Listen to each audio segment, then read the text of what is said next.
Pipe Cottage. I wanted to make a video and share with you the contents of a book that I recently procured. We are sitting here getting ready for February to come about. We've got a lot going on with the Pipe Cottage. Got a couple things I want to show you this evening. I don't have a lot of time because it's difficult to have a quiet moment in this house with all the children being rambunctious. We got animals everywhere. I mean, this is a busy, busy, busy day. But I did want to touch base and talk to you about this. Now, I'm going to butcher this because I ain't up on my German, and with my Southern English, it probably just won't come out right. Wolfgang Schwelbisch. Schwelbisch, I think is how I would say this. Tastes of Paradise, a social history of spices, stimulants, and intoxicants. Sounds pretty interesting, don't it? Yeah, I was in Pigeon Forge, Tennessee this past weekend. Went down to Gatlinburg and visited Richard at the Gatlinburg. And by the way, the other thing I wanted to show you is the pipe that I bought from him. I texted Richard ahead of time. I said, I have a budget, what I want to spend for a pipe today, and look here, I want you to help me to figure out the proper kind of pipe to buy. And he helped me to pick out this 1968 Stanwell. Oh, man, that's got a pretty flame grain to it. Look at that. Let me see, can I get it up there real close to the camera? Ooh, look at that. Look at that plateau on top. Ain't that pretty? 68 Stanwell. And in it, we had some 1940s, I think it's called Old Briar. He's made a video about it. The Pipe Appeal. Did I say that right? I think that's right. I think that's the name of the channel. Mr. Parker from Pipe Appeal sent Richard a very, very significant box of aged tobacco. And Richard was so gracious to share with me a bowl of some of that. And so that's the good thing about pipe smoking in the pipe world, you know. We don't want to have it all to ourselves. We want to just share it with others. And so when I was down there, I went to a bookstore that's in Pigeon Forge, and they got a basement of books. I mean, just books everywhere, and you can get books that nobody's ever heard of hardly. And I got this for 99 cents. And it's a really, really good one. Let me share with you some of the quotations out of this. He's got a whole chapter in here on tobacco. Now, this was originally written in German, and like I said, I'm not up on my German, so I really couldn't read it in the original. But I wanted to share with you some of the quotations from this particular chapter. So the author is quoting a modern medical writer named Kurt Polish, and this is the quote that he is including in this chapter. Listen, the activity of smoking is formed by an extremely rich and variable concurrence of purposeful and expressive movements, already at the motor level, and thus not merely as a result of nicotine. Smoking abruptly relaxes conditions of psychomotor tension. It deflects irritation, nervousness into a calming motoricity. In the act of smoking, the nervously restless hand fixes on a purpose. Smoking creates both a feeling of activity in leisure and one of leisure in the midst of activity. In terms of motoricity and sense psychology, smoking creates a cheerful mood, highly varied nuances of physical feelings, and agreeable stimulation with which to perform intellectual work. A pleasant sense of calm, a state of contentedness, satisfaction, and easy cordiality. Ooh, I couldn't agree more with that. And then the next paragraph, the author says, if one compares this description with texts from the 17th and 18th centuries, one finds their tenor much the same. Thus we are told in the following 18th century text, there is nothing better for contemplation than tobacco smoking. For here straying thoughts are recollected, this being most beneficial for students, in that while smoking they can grow accustomed to pondering everything well. While smoking, you ponder everything well. Oh, I love that quote. You ponder everything well. Often enough, one's faculties are divided, so that it is impossible to reason correctly over some difficult matter. Among tobacco smokers, on the other hand, thoughts are collected, and afterwards too, although they rarely occur, weaknesses caused by overmuch zeal are dispelled. One remains calm within oneself and can make appropriate decisions about the most important matters. Even here in the 18th century, we have a beautiful description of why smoking tobacco. And this, and you got to remember, they're not talking about cigarette smoking in the 18th century. This is primarily pipes. Cigars don't come around until the early 19th century. One remains calm within oneself and can make appropriate decisions about the most important matters. So the pipe lends itself to a calm, balanced lifestyle where the equilibrium is not out of shape. There's balance. It's got beautiful photographs in here. And so we have another quote. Let me share this with you. He quotes a Dutch physician of the same century, the 18th century. This is a quote from the 18th century. One who studies must needs smoke much tobacco, lest the spirits fade and falter or start to work too slowly. In which event reason loses its grasp upon especially difficult matters and must be reawakened, so that the mind may receive all clearly and distinctly, well able to ponder and judge. Oh, that's good. Let me read that one more time.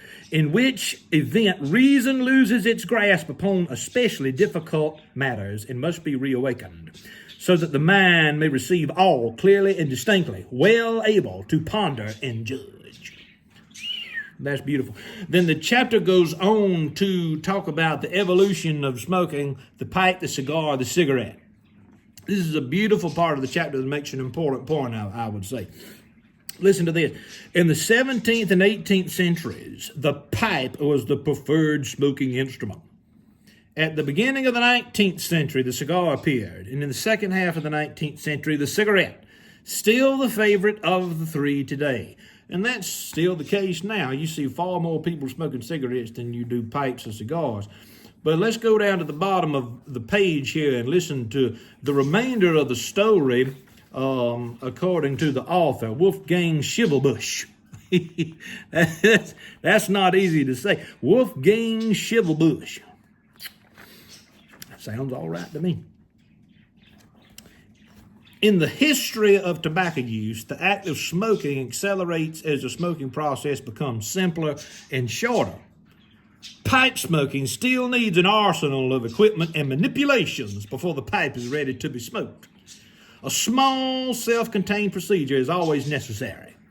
Cutting the tobacco leaves, filling the pipe, etc., etc.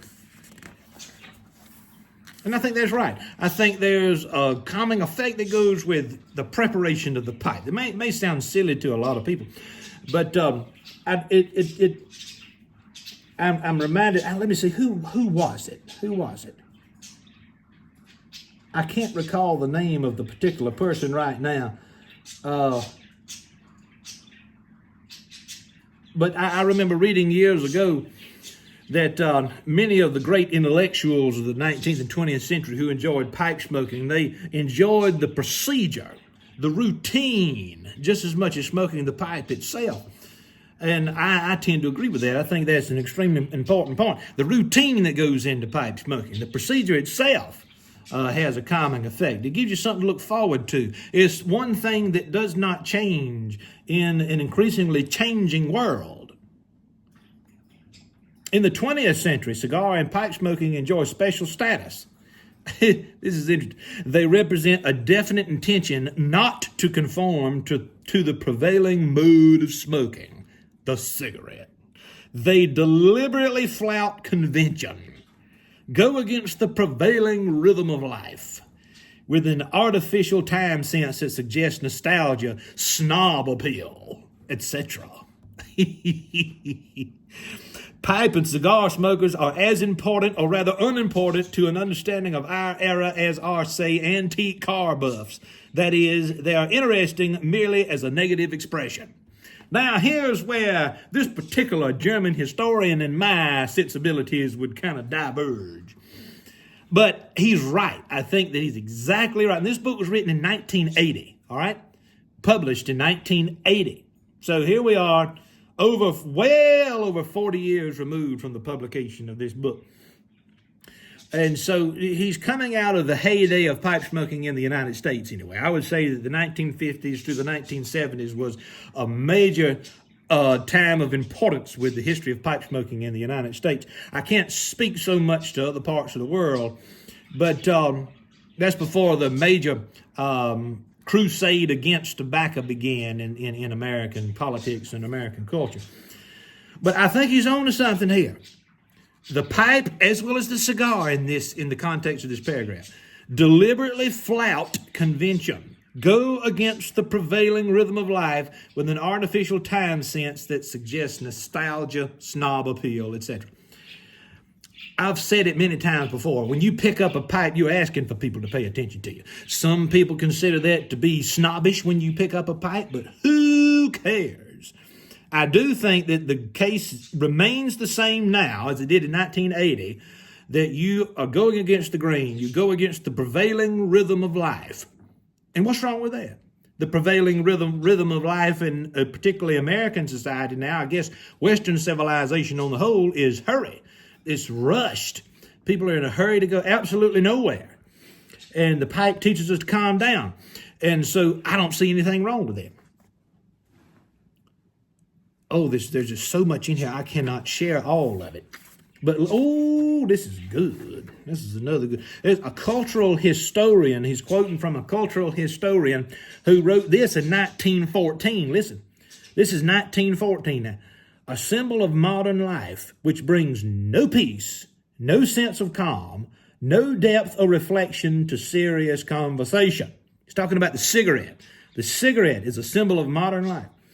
It stimulates, but is extinguished as soon as the thought it has stimulated has caught fire. A casual distraction for idle hands. It functions as the symbol of a hospitable home when time does not permit that anything else be offered. A fast-paced, modern, and nervous, as fast-paced, modern, and nervous as the cigarette appears in comparison with the smoking style of the pipe and the cigar, the cigarette, in its own development, passed through specific stages of simplification, abbreviation, and acceleration. And this is what the whole point of the chapter is, at least in my reading, is the author is looking at pipe and cigar smoking as a braking power on the accelerated effect of modern society. Everything's moving fast. Change is happening at such a large rate, we don't know how to deal with it. And so it may seem like a very simple hobby, a very simple act that we introduce into our life. But I think that the pipe still remains a way for people to simply calm down, take stock, and reflect upon what we've accomplished, what we could have done better, and how we can proceed from this point forward in a more beneficial way. Anyway, I don't have any more time. I just wanted to share this book. Wolfgang Schimmelbusch, Taste of Paradise, A Social History of Spices, Stimulants, and Intoxicants. There's also a good chapter in there on liquor. He also has a good chapter in there on how Protestants back in the day would drink coffee as a stimulant, but Catholics would drink chocolate of a morning. It's just beautiful. I mean, you would never think that such habits are important historically, but they're just another lens into a past that is far less understood than what it should be. Anyway, we've got a lot going on with the Pipe Cottage. So much going on. I've got lectures lined up. I've got a lot. Oh, I wanted to tell you, just remind you, if you haven't had your Pipe Cottage coffee, go ahead and get you some from mooseruncoffee.com. I've already been hearing from lots of folks that they like this.